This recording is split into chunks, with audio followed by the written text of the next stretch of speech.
México lindo y querido. Ya todos conocemos el mariachi, sabemos que usan guitarras y se visten con trajes ornamentales que asemejan a caballeros del siglo XIX. Pero ¿de dónde viene esta tradición? ¿Es un invento de los franceses? ¿O cómo fue que se popularizó en todo el mundo para que hoy en día se le relacione a México cada vez que suena una trompeta y una guitarra? Existen varias versiones sobre el término mariachi. La primera explica que los indígenas de Techaluta, Jalisco, México, llamaban así a un piso de madera en el que realizaban sus bailes o zapateados. La segunda versión indica que el mariachi surge del francés mariage, que significa matrimonio. Este término lo utilizaban los franceses para referirse a la música de las bodas en México durante la Guerra de los Pasteles. Pero esta versión ya fue negada por completo, ya que en 1981 fue hallada una carta escrita por un cura llamado Cosme Santana. La carta iba dirigida al arzobispo de su diócesis, y en ella denunciaba los escándalos ocasionados en su pueblo por unos mariachis. Esta carta data de mucho antes de la invasión francesa. La tercera versión y la más probable dice que la palabra proviene de la mezcla del nombre María y una palabra indígena, Xizón, que significa sones. Esta combinación nace porque los habitantes de Cocula, Jalisco, adoraban a la Inmaculada Concepción en 1528 y esta era su forma de rendirle tributo.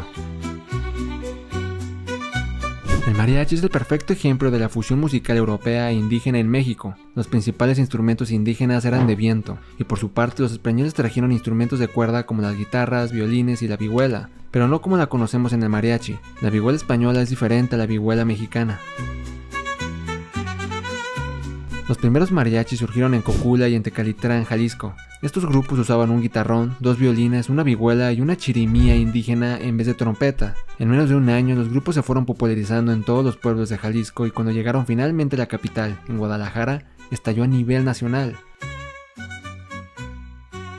Sin duda el mariachi comenzó como la música del pueblo, y durante el gobierno del presidente Porfirio Díaz, a finales del siglo XIX, la gente se había adoctrinado bajo una burguesía afrancesada. Aparte de la fuerte migración de franceses y europeos que hicieron mirar hacia abajo ciertas costumbres mexicanas. Lo irónico de esto es que hay diarios que demuestran que los propios franceses adoraban a los mariachis durante las bodas. Todo este adoctrinamiento europeo y dictadura del gobierno de Díaz hizo que estallase la Revolución Mexicana en 1911, y consigo un movimiento social de los mexicanos por enaltecer lo que es mexicano por antonomasia. Hubo una explosión de movimientos artísticos autóctonos, Diego y Frida Kahlo en la pintura, Juan Rulfo en la literatura, Luis Barragán en la arquitectura, y en la música, las rancheras, los corridos y el mariachi comenzaron a aparecer en las películas del cine mexicano. Incluso en los años 30 el presidente Lázaro Cárdenas usó el Mariachi Vargas de Jalisco como estrategia publicitaria en su campaña electoral. Este grupo se ha mantenido como uno de los más antiguos, pues actualmente sigue vigente con su quinta generación de músicos.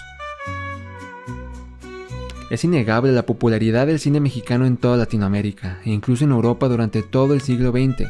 Los músicos mexicanos que salían en el estrellato a fuerzas tenían que convertirse en actores. Pedro Infante, Jorge Negrete, Javier Solís, Vicente Fernández son solo los mejores ejemplos y embajadores que llevaron la música del mariachi y rancheras a la televisión de todos los países de habla hispana, e incluso en otros que no lo eran, como Polonia y República Checa. Tanto que hoy en día esta música se ha empalmado tanto en las culturas de otros países hermanos como Colombia y Chile principalmente. Y hoy en día esta es la música predilecta por todos los mexicanos y también para la gente de los ranchos y vaqueros de otros países.